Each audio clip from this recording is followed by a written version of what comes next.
요한복음 3장 16절부터 17절의 말씀입니다. 제가 봉독하도록 하겠습니다. 하나님이 세상을 이처럼 사랑하사 독생자를 주셨으니 이는 그를 믿는 자마다 멸망하지 않고 영생을 얻게 하려 하심이라.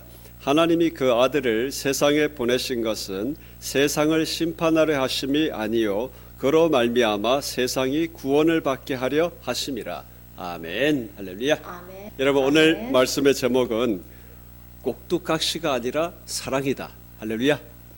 아멘. 하나님께서는 우리를 꼭두각시로 부르는 것이 아니고 사랑으로 부르시는 줄 믿습니다. 아멘. 아멘. 여러분, 사람이 언제 가장 최고의 삶을 살며 언제 가장 최상의 상태가 된다고 생각하십니까? 돈을 많이 벌 때? 여기 저보다 돈 많은 사람 손 들어보세요. 아마 다 들어야 될 거예요. 내가 돈이 제일 적을 테니까. 군대를 마치고 온 우리 성준 형제보다도 내가 아마 작지 싶어. 요즘 군대 제대하면 거기서 많은 한 재산 마련해서 나오잖아요. 재산입니다. 국민의 세금으로 되어진 돈이니까. 요즘 보니까 한 제대로 모으면 한 1,000만 원은 앞으로 사병들은 나올 수 있을 것 같아요.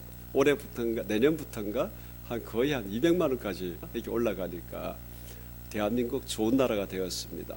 그렇기 때문에 지갑으로 물으면 분명히 나보다 다 많을 거예요. 여러분, 우리가 지갑이 두둑해도 우리는 최고 최상의 마음도 듭니다. 그 다음에 다른 사람들이 내 진가를 알아줘서 돈은 안 주는데 최고라고 인정해 줄 때 우리는 돈의 가치 대신 인정의 욕구가 있기 때문에 우리는 그때도 나의 자존감과 최고 최상을 느끼는 우리의 마음이 있습니다. 그 다음에 우리의 지위가 올라갈 때 그때도 뭔가 된 것 같잖아요. 특히 사회생활을 하고 있는 남자가 됐건 우리 여성이 되었건 사회생활 속에 딱 조직에 이렇게 위로 올라가는 그 짜릿한 쾌감. 밑으로 내려갈수록 쾌감을 느낀다는 사람 한번 없잖아요. 우리 위로 올라가면 쾌감을 느끼잖아요. 여러분, 우리의 깊은 본성에는 누구나 다 정상적 사고와 정서를 가지고 있다면 최고와 최상의 삶을 살기 위한 그런 마음의 갈망이 있습니다. 그런데 사람이 언제 가장 최고와 최상의 마음의 상태가 되느냐? 여러분, 사랑받을 때입니다. 돈은 좀 부족해도 되고 자리는 좀 내려가도 되는데 사랑받는 사람의 마음이 가장 최고와 최상의 얼굴을 하고 있다는 것, 여러분 옆으로 한번 보십시오. 사랑받는 얼굴입니까? 어떤 얼굴입니까? 여러분, 사랑받는 사람들의 특징을 한번 살펴보니까 첫째는 진정성이 느껴진대요. 솔직하고 꾸밈이 없다 그럽니다. 가리거나 위선이 없는 자유로움이 그 안에 있다 그래요. 진정성을 흉내내는 것, 우리는 그거 알만한 나이가 다 되었잖아요. 저 사람이 진짜 진정성인지 진정성 있는 척을 하고 있는 것인지. 또 사랑받는 사람의 특징은 공감 능력이 뛰어나다고 합니다. 다른 사람의 감정, 입장, 이해 이런 것들을 잘 이해하고 또 경청하고 그 속에 위로하고 조언하고 난 뒤에 뒤돌아서서 그 사람에 대한 악평을 그 사람이 하는 사람이 있어요. 그 사람은 사랑 못 받은 사람입니다. 그 앞에서 위로하고 조언했으면 평생 다른 사람 앞에서도 똑같은 말을 하는 것. 위로와 조언을 실컷 했는데 뒤돌아가면 다른 사람과 이야기하는 장소에서 그 사람에 대한 이야기를 안주거리로 삼는 사람. 우리는 한두 번 겪으면 그 사람과는 속 이야기를 안 하게 되잖아요. 그러니 사랑받는 사람은 진정한 공감을 할 수 있다는 겁니다. 또 사랑받는 사람의 특징은 긍정적 파워, 힘이 있다고 그래요. 그러니까 매사가 낙천적이라는 겁니다. 그냥 무조건 아무것도 없는데 그냥 호언장담으로 그런 낙천 말고 열심히 최선을 다하여 악조건을 돌파해 가는데 나는 아무리 해도 안 될 거야 이게 아니고 된다, 한번 해보자, 나는 무너져도 다시 일어난다, 이렇게 자기 스스로에게도 낙천적이지만 상대편 타인에게 대하여도 긍정적 에너지를 발휘하는 사람. 이상하게 그 사람만 말을 하면 자꾸 다른 사람이 그 사람을 동정하게 돼요. 그 사람만 말을 하면 아이고 당신 고생하는구나, 이렇게 안 됩니다. 그건 긍정의 힘이 있는 것이 아니고 자기 자신에 대한 부정의 힘이 장악되어 있는 거예요. 여러분, 사람에게 동정받는 여러분 마음을 가져가지 마십시오. 사람은 악해서 그때 동정의 마음으로 한다 하더라도 뒤돌아서면 그것이 자신에게 돌아오는 불화살이 된다는 걸 알아야 해요. 여러분, 다른 사람이 자신에 대하여 이야기할 때에 그 사람은 참 밝은 사람이야, 도전적 사람이야, 이게 돼야지. 그 사람은 불쌍한 사람이야. 남편 잘못 만나가지고 지지리도 고생하는 사람이야. 아내 잘못 만나서 고생 바가지로 하고 있어. 자식 잘못 만나가지고 기타 등등, 친구 잘못 만나서 기타 등등. 여러분, 그런 이미지를 풍기는 사람, 결단코 긍정의 힘으로 살아가는 사람이 아닙니다. 사랑을 못 받은 사람이에요. 그 다음에 타인을 존중하는 사람, 타인의 생각, 가치, 감정, 작은 일에도 배려하고 이러는 것, 배려하는 척하는 거하고 존중하는 척하는 거하고 진짜 존중하는 것은 다르지 않습니까? 또 감사하는 마음들, 우리는 감사할 이유보다 감사 못하고 성질낼 이유가 더 많은 게 이 세상 살아가는 것입니다. 근데 어떤 사람들이 리더십이 있느냐? 다른 사람들은 다 불평할지라도 그 속에 작은 일에도 감동하고 감사하고 그 마음을 표현할 수 있는 사람. 할렐루야. 여러분, 정말 사랑하는 받은 사람들을 보면 악조건 속에서도 감사하는 마음이 살살살 풍기는 사람입니다. 여러분, 옆을 보십시오. 조금만 성질을 내면 들이받을 얼굴입니까? 아니면 감사하는 얼굴입니까? 여러분, 그 다음에 또 유머가 있는 사람들입니다. 자기는 성격 때문에 막 심각하다고 생각하는 사람 아닙니다. 그 사람은 사랑을 제대로 못 받은 사람이에요. 어릴 때부터 부모와 이런 좋은 관계 속에서 사랑을 많이 받은 어린이들, 사람들 얼마나 천진발랄한지 몰라요. 어릴 때부터. 그 천진발랄한 게 평생 가는 거지 않습니까? 어릴 때부터 짓눌리고 살면 평생 가도 그래요. 여러분, 웃을 때 활짝 웃으십시오. 거울을 보면서. 제가 고등학교 때 어떻게 하면 착한 사람이 될까, 예수 그리스도의 사람으로 거울 보고 연습했다 그랬잖아요. 연습하고 연습하니까 내 눈을 어떻게 하면 착하게만 할 것인가. 그래서 연습하다가 진짜 악한 것 하나도 없이 다 제거를 하니까 마음에 들었어요. 그 눈빛이. 근데 친구들이 썩은 동태 눈깔. 여러분, 유머를 할 수 있다라는 것, 사람들에게 분위기를 즐겁게 할 수 있다라는 것, 성격 문제가 아닙니다. 어릴 때부터 충만하게 사랑을 받아서 마음껏 자기의 감정을 표현할 수 있고 나눌 수 있는, 유쾌한 말을 할 수 있는 것, 부드럽게 갈 수 있는 것, 여러분, 이거 사랑받는 사람의 특징입니다. 그렇기 때문에 그 사람만 있으면 소방수가 일어나고, 그 사람만 있으면 다른 사람 재미좋게 놀고 있는데 그냥 찬물을 확 끼얹는다든지, 나는 팩트 그대로 이야기했다 그러면서, 여러분, 아닙니다. 그 사람 사랑 못 받은 증거가 철철 넘치는 사람들이에요. 여러분, 유해린 교회의 특징, 적시적재에 유머러스한 사람이 되겠다. 할렐루야. 오늘부터 거울 딱 가지고 연습하세요. 유머를 연습할 수 있다는 것은 사랑받는 마음을 연습하는 거예요. 나는 성격이 이렇다, 팩트대로 얘기한다. 여러분, 그 사람은 사랑 못 받은 사람이다, 광고하다 생각하고 여러분 연습하시기를 바랍니다. 그 다음에 책임감이 있는 사람, 다른 사람의 성공에 함께 기뻐할 수 있는 마음, 또 자기 관리를 제대로 하는 사람. 이게 자기 관리를 못해가지고 그냥 퍼질러져 있는 사람, 사랑 못 받은 사람이에요. 인생의 힘과 소망이 거의 사라지고 있는 그런 단계입니다. 인간 나라 세상에서 사랑받는 것만으로 해도 우리에게 얼마나 이 긍정적인 것들이 넘치는지 모릅니다. 사랑받지 못하는 사람의 마음, 이거 영 정반대인데 몇 개 꼬집어서 이야기하면 내 말만 내내 하는 사람, 사랑받지 못한 사람의 특징이에요. 분명히 둘이가 이런저런 얘기를 하고 있는데 돌아가면 항상 자기 얘기만 하는 사람이 있어요. 그 다음에 매사 불평, 불만이 가득해요. 이렇게 해도 부족하고 저렇게 해도 부족하고 그냥 막 짜증이 흘러나오는 사람. 잘 되면 내 탓이고 못 되면 네 탓이라는 것.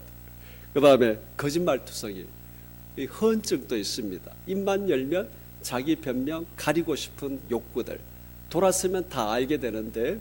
그 다음에 내 것은 내 것이고 네 것도 내 것이라는 마음, 이게 전부 다 사랑받지 못하는 마음, 사람의 모습들입니다. 여러분, 사람에게 제대로 사랑을 받아도 이런 인생을 살아갈 수 있는데, 살아계신 하나님께서 우리를 만나시고 우리를 부르시는데 우리를 어떤 사람으로 만드시기 위하여 우리를 찾아오셨겠습니까? 하나님께서 최고의 사랑을 우리에게 주시사 이 인간 나라 살아가는 동안 최고의 인생, 최상의 인생을 살아가게 하시는 것이 하나님께서 예수 그리스도 성자 하나님을 이 땅에 보내신 하나님의 목적인 줄 믿습니다. 마치 하나님께서 너희 나 믿어야 해, 내게 순종해야 돼, 복종해야 돼, 너희는 이 인간 나라를 살아가는 동안 너희는 피조물이기 때문에 나의 뜻으로 꼭두각시 기계처럼 살아야 해. 여러분, 그것이 행복이겠습니까? 어떻게 하나님의 노예가 어떻게 행복을 누릴 수 있겠습니까? 여러분, 하나님은 우리를 강압적인 노예로 두시거나 강압적인 꼭두각시로 두시는 것이 아니라 우리를 최고와 최상의 삶으로 살게 하시기 위해서 살아계신 하나님 예수 그리스도가 이 세상에 오셨다라는 것입니다. 오늘 읽은 본문의 말씀 3장 16절에 하나님이 세상을 이처럼 사랑하사 그랬습니다. 사랑하사 그 아들 독생자를 보내셨다 그랬습니다.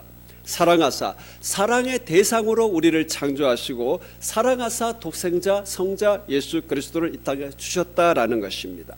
여러분, 우리가 하나님의 깊으신 뜻을 어떻게 알 수 있겠습니까?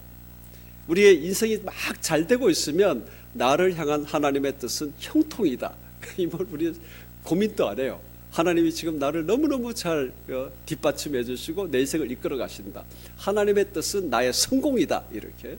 근데 우리가 어렵고 고통스러우면 나는 하나님의 뜻을 모르겠다 그러잖아요. 왜 나를 고생스럽게 하시는지, 왜 나를 고통스럽게 하시는지, 주여 내가 하나님 뜻만 알면 잘 될 것 같습니다. 우리는 하나님의 뜻을 타령할 때는 우리가 어려운 거예요.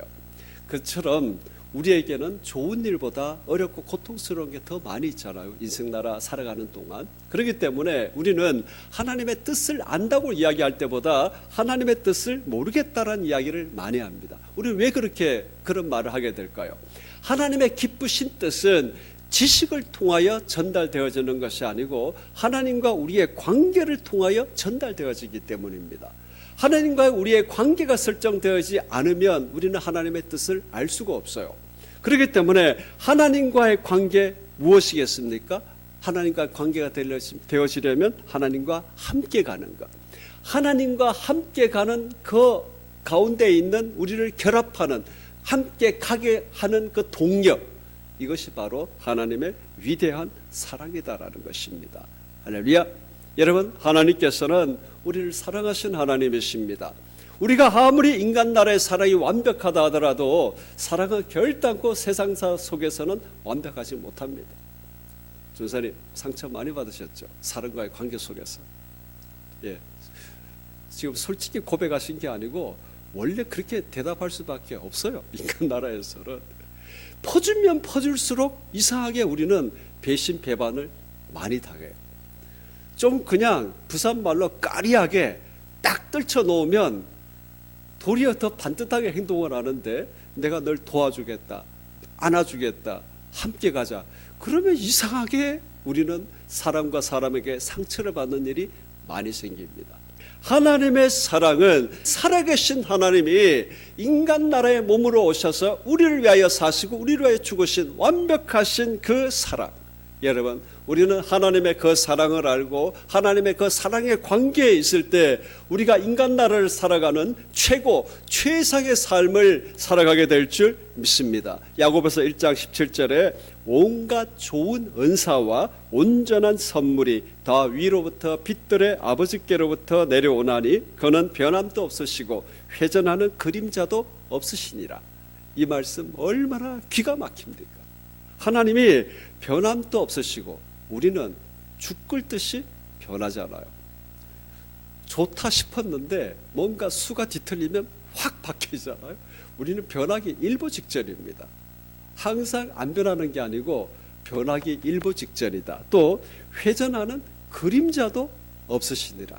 우리는 돌았으면 그림자가 이리로 갔다 저리로 갔다 변화무쌍한데, 하나님은 변화도 없으시고 회전하는 그림자도 없으신 하나님께서 온갖 좋은 은사와 온전한 선물, 영어 표현으로는 every good and perfect gift라고 그랬어요.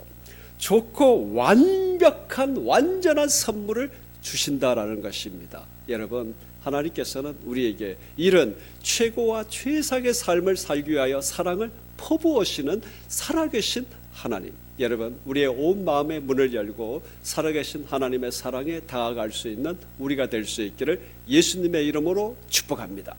예수 그리스도에 대한 영화 패션 오브 크라이스트라든지 그런 인류와 사람을 위하여 채찍질 당하시고 가시 면류관 쓰시는 그 모습을 보고 감동을 못 받는다. 영화를 잘못 만든 것이 아니고 우리 안에 그 위대한 사랑을 거부하는 마음이 가득 차 있기 때문입니다. 여러분, 살아계신 하나님, 살아계신 예수 그리스도의 그 놀라우신 사랑에 완전히 문을 여시기를 주님의 이름으로 축복합니다. 하나님의 그 변함없으신 완벽한 사랑을 우리가 알고 살아가게 될 때 우리가 그토록 꿈꾸는 최고와 최상의 마음으로 우리 인간 나라 속에 자신의 모든 갈망과 소망을 이뤄가는 승리하는 복된 인생을 살아가게 될 줄 믿습니다. 우리가 인생을 살아갈 동안 우리의 정서적 많은 어려움을 우리가 얼마나 많이 겪습니까? 돈의 문제, 관계의 문제, 어떤 사회적 지위의 문제보다 세상적으로 아무 문제가 없을 그때도 우리의 마음은 병들 때가 있습니다. 여러분, 우리는 이 모든 것 속에 우리가 모든 형편이 좋든지 안 좋든지 우리의 마음과 우리의 전 인생에 내가 바라는 갈망과 최고 최상의 삶을 살아가는 것, 완벽한 사랑을 받는 것입니다. 하나님과의 완벽한 사랑의 관계를 걸어가는 것입니다. 여러분의 인생이 놀랍게 변화되어지는 것을 기대하십시오. 할렐루야. 사랑받는 사람이 위대합니다. 그 속에 하나님의 사랑을 온전히 알고 걸어가는 사람, 여러분, 그 사람을 누가 가로막겠습니까? 우리가 전도 나가서 어렵다는 이야기를 하는데 진짜 예수 그리스도의 사랑과 이 모든 것을 가득 차서 환하게 웃으면서 다가가는 사람, 여러분, 그 사람 그냥 확 물리치기가 쉽지 않습니다. 사람이 아무리 고약해도 방실방실 웃으면서 진정으로 그 있잖아요. 그냥 흉내내는 웃음 정도가 아니라 막 그 사람을 그냥 탁 껴안듯이 그냥 환하게 웃는 그 웃음, 그 웃음을 누가 당할 수 있겠어요? 할렐루야. 조사님, 앞으로 전도대 나가실 때 반드시 서로 탁 보고 환한 미소 작전을 먼저 하고 가시기를 바랍니다. 여러분, 두 번째로 하나님은 예수 그리스도 구원의 탄생을 통하여 우리에게 무엇을 말씀하시느냐? 하나님은 우리의 마음을 보신다라는 겁니다. 할렐루야. 3장 17절 오늘 이건 말씀에 하나님이 그 아들을 세상에 보내신 것은 세상을 심판하려 하심이 아니요 그로 말미암아 세상이 구원을 받게 하려 하심이라. 여기에 심판을 하려 하심이 아니라 그랬습니다. 하나님께서 그 아들 예수 그리스도를 통해 이 세상에 보내신 것, 우리의 심판이 아니다라는 말씀이에요. 그럼 뭐겠습니까? 하나님께서 우리를 대하시는 하나님의 목적, 네가 나에게 뭘 잘하고 있느냐? 너 쓸데없는 마음 품고 있어? 너 왜 이렇게 까칠한 마음을 갖고 있어? 너 왜 그래? 너 왜 이렇게 너 그런 불편한 마음을 갖고 있어? 너 좀 제대로 못 사는 것 같다? 이렇게 하나님은 우리의 마음을 불편하게 하시거나 우리의 마음을 불안하게 하시거나 이렇게 우리를 정죄하시고 죄악시 여기시며 마치 부족한 그냥 문제투성이로 우리를 바라보시기 위한 것이 아니다라는 것입니다. 하나님의 목적은 우리로 하여금 편한 마음, 기쁜 마음, 여기 있잖아요. 심판을 하려 하심이 아니라 그랬잖아요. 심판의 반대는 무엇이겠습니까? 좋은 것입니다. 우리에게 좋은 것을 주기를 원하신다라는 거예요. 여러분, 이것을 우리의 마음에다 적용을 해보십시오. 우리의 마음을 편안하게 하시기 위하여 오셨다라는 거예요. 우리의 마음을 돌아보시기 위하여 오셨다라는 겁니다. 우리의 마음을 안식하게 하시기 위하여 오셨다라는 겁니다. 여러분, 우리가 얼마나 많은 스트레스에 노출되어 있습니까? 저도 교회를 개척하고 난 뒤에 굉장히 어렵고 힘든 동안에 저도 모르게 마음에 너무너무 힘든 시간을 한번 보낸 적이 있었어요. 잠을 잘 수가 없었습니다. 그러고 난 뒤에 저도 깜짝 놀란 게 지하에서 우리 북한 선결위원회가 회의를 했는데 하필 제가 제일 한가운데 앉았어요. 저는 난생 처음 사람들과의 모임 속에 한가운데 앉았는데 제 얼굴 전체에서 식은땀이 흐르고 가슴이 막 터질 듯이 그러는 거 생전 처음 경험해 봤어요. 저는 이게 뭔가 그랬습니다. 막 찾아보니까 이게 좀 치료를 받아야 될 것 같은데, 목사로서의 자존심이 있잖아요. 내가 기도하고 그러면 되지 뭘 이런 걸 가지고. 그래서 나중에 도저히 안 돼서 그냥 병원에 가서 난 그냥 조금 수면 장애가 좀 있는 것 같은데 좀 나 처방 좀 해주세요. 그랬더니 잘 아는 의사거든요. 그래서 이 의사가 싱긋싱긋 웃더니만, 목사님 요거 드시면 절대 약물에 오전도 안 되고 괜찮으실 겁니다. 또 제가 집에 오면 그 약물을 조회를 해보잖아요. 의사가 먹으랬다고 아무 생각 없이 먹는 내가 아니잖아요. 근데 조회를 해보니까 단순하게 잠만 자는 것이 아니고 이 사람의 마음을 편안하게 하는, 주로 공황장애 뭐 이런 데 쓰는 약이더라고요. 제가 한 몇 개월 먹어봤어요. 근데 그러고 난 뒤에 딱 끊어버렸습니다. 왜 끊었느냐? 사람의 감정을 어떻게 약물로 다 조종할 수 있겠어요? 그 제가 또 찾아봤죠. 이렇게 온갖 인터넷의 논문들을. 마음의 어려운 문제를 해결하는 가장 큰 처방은 운동이다. 할렐루야. 여러분, 마음에 힘든 것들이 있으신 분들은 운동하시기 바랍니다. 운동해서 이 마음을 그냥 에너지로 쏟아내면 이게 어떤 약보다 최고라는 거예요. 그렇다고 또 제가 운동을 했느냐? 제가 원래 운동을 그렇게 좋아하는 사람이 아니에요. 근데 제가 그걸 딱 읽는 순간, 그래, 이거는 약 먹고 될 일이 아니야. 하나님께 기도하고 제가 원래 가졌던 생각대로 운동으로 또 치유할 수 있다는데, 기도하고 믿음으로 치유되는 건 당연한 거잖아요. 할렐루야. 끊었죠. 지금 여러분 제 얼굴이 약 안 먹으면 그렇게 불안하고 이런 얼굴로 보입니까? 아니잖아요. 지금도 그러면 제가 왜 이런 얘기를 할까요? 안 하잖아요. 여러분, 하나님께서 우리의 마음의 불안정한 상태, 우리가 스트레스를 받고 위축되어지는 마음, 안정이 안 되는 마음, 있어도 불안한 마음, 없어도 더 불안한 마음, 우리의 이 모든 것들을 다 아시는 하나님께서 우리를 더 고통스럽고 불편하고 불안하고 하나님의 일을 하지 않으면 뭔가 위축되고 이런 것으로 우리에게 다가오시겠습니까? 아닙니다. 하나님은 우리의 마음을 편안하게 하시기 위해서, 안식하게 하기 위해서, 즐겁게 하기 위하여서, 기쁘게 하시기 위하여 오셨다라는 겁니다. 할렐루야. 물론 예수 그리스도의 탄생, 십자가의 모든 것은 인간 나라 살아가는 우리의 마음의 편안만을 위하여 오신 것은 결단코 아닙니다. 제가 예전에 지옥을 보고 싶어서 그렇게 한 20년 이상 한 번씩 기도하면서 기다렸다가 약 3일 동안 지옥에 대한 꿈을 내리 연속으로 꾼 것, 하나님께서 지옥의 모습을 보여주신 것이거든요. 여러분, 그때 정말 여러분 우리가 어려움과 고통 속에 내가 죽음과 같은 인생을 지내고 있다. 여러분, 우리는 그 얼굴을 여러분 구분할 수 있어야 돼요. 저는 구분할 수 있습니다. 저는 그 꿈에서 정말 완전한 소망이 다 끓여져 있는 그 죽음의 얼굴을 저는 봤어요. 아, 저게 진짜 사망의 얼굴이구나. 근데 제가 그리고 난 뒤에 사람들 얼굴 보니까 아무리 고통스러워도 그런 얼굴은 아직 못 봤어요. 우리가 진짜 영적인 소망이 끊어지고 예수 그리스도의 구원과 완전히 끊어지며 그 속에 지옥의 하나님의 모든 심판 안에 있는 그 사망의 영적 사망, 그거는 우리 얼굴에 소망이라고는 단 하나도 남아있지 아니한 얼굴입니다.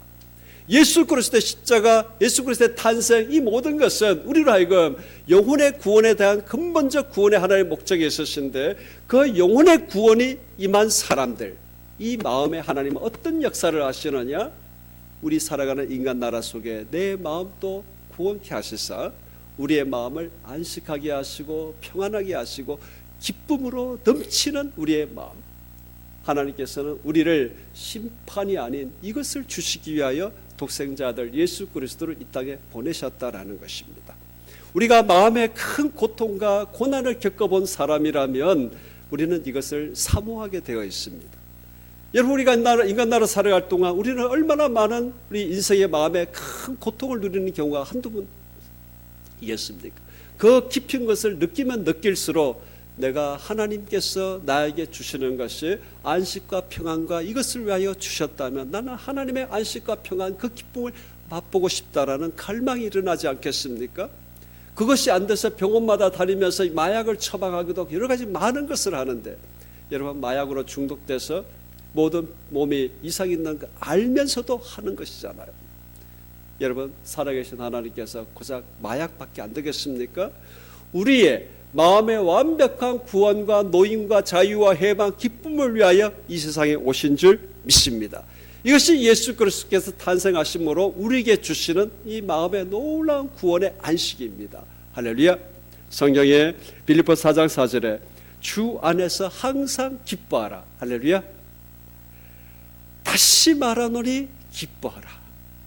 기쁨을 안 주셨는데 우리가 어떻게 기뻐할 수 있겠습니까? 하나님께서는 우리에게 기쁨을 주시는 살아계신 하나님이신 줄 믿습니다. 예수 그리스도께서 우리에게 오신 것은 기쁨으로 살기 위하여 오셨다라는 것입니다. 이 기쁨을 여러분 마음껏 누리시기를 주님의 이름으로 축복합니다. 그런데 얼굴이 지금 왜 이렇게 심각하십니까? 웃으세요. 기뻐하시기를 바랍니다. 누가 나를 들쑤셔도 기뻐하세요. 그러면 하나님 앞에 모든 일이 놀랍게 일어나는 하나님의 일을 경험하게 될 줄 믿습니다. 이렇게까지 이야기해도 아직도 입술을 꽉 다물고 안 웃는 사람이 있어요. 기뻐하시기를 주님의 이름으로 축복합니다. 예수님이 오신 목적, 우리로 하여금 기쁘게 살게 하기 위하여, 우리로 하여금 최상의 삶을 살도록 하기 위하여. 이제 마지막으로 이제 우리 하나님 예수 그리스도를 통하여, 그러면 이 탄생과 십자가를 통하여 우리에게 진정으로 원하시는 것이 있잖아요. 이렇게 사랑을 주시고 기쁨을 주시고 안식을 주시고, 그러면 이것이 온전히 우리의 것이 되려면 우리에게 꼭 있어야 될 것을 하나님 말씀하십니다. 마태복음 1장을 보면 아브라함과 다윗, 예수 그리스도의 세계, 예수님의 족보에 대한 말씀이 있습니다. 구약 2000년 동안 대표적인 하나님의 사람 아브라함, 다윗, 그 속에 그 이름이 예수 그리스도 앞에 있습니다. 2000년의 족보의 역사, 예수님의 족보의 역사가 그 안에 담겨져 있어요. 여기에 보면 두 가지 아주 하나님께서 우리에게 말씀하시는 그 의미가 이게 다 담겨 있습니다. 뭐가 담겨 있느냐 하면, 지금 2000년 역사 동안에 이스라엘의 왕이 어디 한두 명이었겠습니까? 근데 지금 꼭 집어서 왕이라고 한 사람 누가 있어요? 마태복음 1장 6절에 이새는 다윗 왕을 낳으니라. 다윗만 왕으로 팍 그냥 도장 찍어놨어요. 말씀에. 솔로몬도 있고 다 왕들이 절비한데 다윗 한 사람만 그냥 최상으로 탁 높였다 이겁니다. 다윗이 얼마나 위대한 왕입니까? 이스라엘의 그 지금 깃발에 다윗의 별이라고 그러잖아요. 근데 다윗을 그렇게 높인 반면에 또 아주 반대적인 일이 하나 더 있습니다. 족보에 여자가 5명이 등장을 하는데 다말, 라합, 룻, 우리아의 아내, 그 다음에 마리아, 이 5 여인이 등장해요. 근데 여러분 우리가 글을 쓰다 보면 통일을 하잖아요. 근데 여기 보면 좀 달라요. 다말도 자기 이름, 라합도 자기 이름, 마리아도 자기 이름, 룻도 자기 이름. 자기 이름 아닌 사람이 있어요. 누구겠습니까? 오늘 맞추시는 분은 쌀을 한 포대 드립니다. 누구예요? 우리아의 아내. 이름이 바세바예요. 그러니 여러분 전부 다 이름을 통일을 해야 되잖아요. 여기에 보면 굳이 한 사람 이름 대신에 우리아의 아내 딱 이렇게 해놨어요. 우리가 만약에 이름 표기법을 통일할 것 같으면 어떻게 해야 되겠습니까? 다말은 유다의 며느리였습니다. 그런데 이 유다가 다말에게서 또 아이를 가졌는데, 이 다말은 원래 누구의 아내냐? 엘과 오난의 아내였다라는 겁니다. 그러니까 우리아의 아내처럼 이렇게 표현하려면 유다는 엘과 오난의 아내에게서 베레스와 세라를 낳고 이렇게 표시해야 되잖아요. 그 다음에 또 누가 있습니까? 룻이 있어요. 여기에서 지금 보아스는 어떻게 해야 됩니까? 말론의 아내에게서 이렇게 표시를 해야 돼요. 그렇잖아요. 이러면 이제 같이 통일성이 이루어져요. 우리아의 아내 이랬으니까.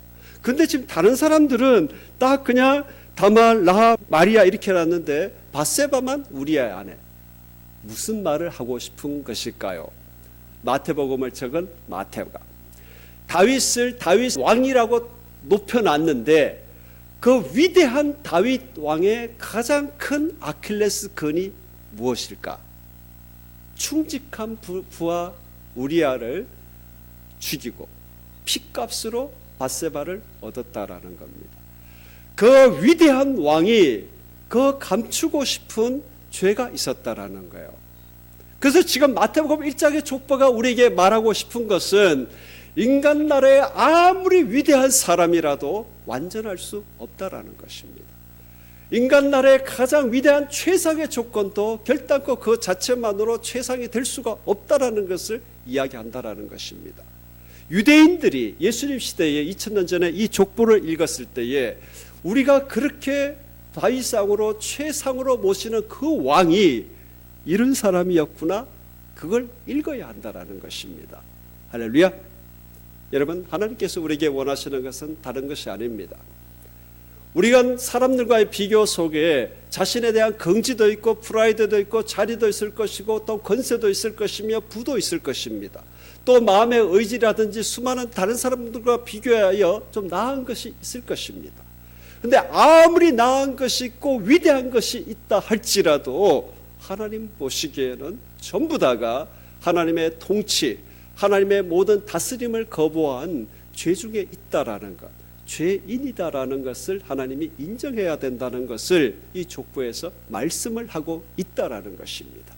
하나님은 분명히 우리에게 사랑으로 오셨으며 하나님께서는 우리의 최고 최상의 삶으로 나와 함께 가자라고 말씀하십니다. 그렇게 할 수 있는 조건이 하나님 앞에, 하나님, 나는 이런 사람입니다.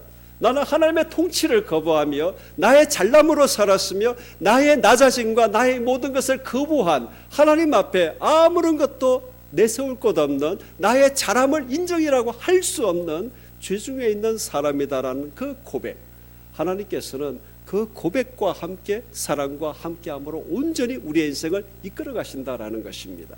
살아계신 하나님 앞에 자기의 자리를 높이고 살아계신 하나님 앞에 자기의 주권을 높인 사탄입니다. 여러분, 사탄이 하나님의 사랑의 대상이 어찌 되겠습니까? 사탄이 어떻게 하나님과 함께 갈 수 있겠습니까? 그렇기 때문에 하나님께서는 우리에게 원하시는 것 딱 하나입니다.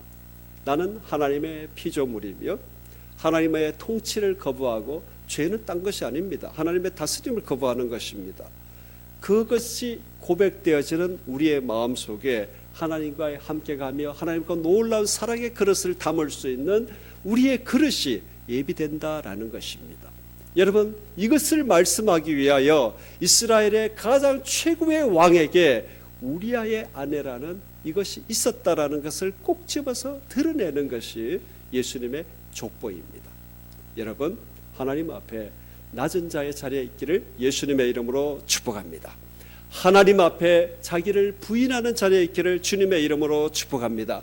인본주의의 뿌리를 내리는 사람일수록 내가 나의 가치를 부인하며 내가 나의 인생을 살아가는 역사 속에 내가 주인이 안 되면 내가 어떻게 나의 역사를 이끌어갈 것이며 나라와 민족, 세계의 역사를 사람들이 어떻게 이끌어갈 것인가라는 우리는 생각을 하게 될 것입니다. 여러분, 인본주의의 가장 큰 극치가 북한 아니겠습니까? 북한의 주체 사상이 딴 것이 아닙니다. 역사 발전의 주인공이 사람이다라는 것입니다. 역사 발전의 주인공을 사람으로 삼고 전 인민을 그렇게 세뇌시키며 살아온 북한의 역사에 여러분, 지옥이 열렸다라는 것을 알아야 합니다. 전 인류의 역사 속에 사람의 인본주의가 가장 강할 그때에 이 세상에 가장 큰 문제들이 잉태되어진 것이 그때입니다. 물론 중세 모든 가톨릭 교회 속에 교회가 왕권을 취한 그때, 여러분, 그건 신권이 아닙니다. 하나님의 이름을 가장해서 종교적 권력을 취한 인본주의입니다. 그것이 신분주의가 아니다라는 겁니다. 그러니 인간 나라의 역사 속에 인간이 역사의 주인이 되고 인간이 자리의 권세의 주인공이 되었을 때 인간 나라에서는 가장 큰 지옥이 열렸다라는 것. 여러분, 그러므로 우리는 인본주의 대신에 하나님의 통치와 하나님의 다스림을 기뻐하는 것. 여러분, 우리는 최악을 선택하는 것이 아니라 하나님의 사랑을 온전히 담아 최고 최상의 삶을 살아갈 하나님의 동행자로 준비되어지는 길이다라는 것입니다. 할렐루야. 여러분 자신의 인생 속에 정말 자신이 있고 최고의 자리를 지향한다면 먼저 하나님 앞에 겸손하게 자기를 낮출 수 있는 우리 마음의 그릇들이 준비될 수 있기를 주님의 이름으로 축복합니다. 다윗 왕도 죄인이었는데 왕의 왕도 안 되는 내가 뭘 버틴길까? 할렐루야. 여러분 인정하시기를 바랍니다. 우리는 불완전한 존재입니다. 완전해지려고 애쓰는 그 순간 그 자체가 우리에는 고통입니다. 하나님 앞에 주님 나는 낮은 자입니다. 하나님의 사랑과 하나님의 인도하심 없이 나는 내 인생을 갈 수 없는 사람입니다. 내 인생을 내가 부여잡고 가져가고자 하는 이 모든 주권을 살아계신 하나님 앞에 양도합니다. 할렐루야. 여러분 하나님께서 그 믿음을 받으시고 우리에게 주시는 그 놀라운 하나님의 나라의 통치, 이건 우리가 살아가는 인생의 최고 세상과는 비교가 안 되는 줄 믿습니다. 할렐루야. 그렇기 때문에 여러분 하나님의 사랑을 알고 예수 그리스도 사랑을 알고 살아가는 사람들 속에 여러분 반드시 인간 나라의 최고 최상의 성취와 성공을 거둘 수 있는 우리의 준비가 되어지는 줄 믿습니다. 할렐루야. 여러분 우리는 인간 나라 살아갈 때 우리는 분명히 많은 넘어질 때가 있을 것입니다. 그 넘어짐 속에 긍정적 에너지와 그 모든 것 속에 나는 할 수 있다라고 계속 힘의 원천이 되어지는 것, 하나님의 위대한 사랑을 받은 사람들은 1000번 만번 넘어져도 일어날 수 있는 강력한 믿음의 에너지가 일어나는 줄 믿습니다. 할렐루야. 여러분 하나님의 사랑에 취하시기를 주님의 이름으로 축복합니다. 성공하는 믿음의 삶 누려가는 우리 모두가 되어질 수 있기를 예수님의 이름으로 축복합니다.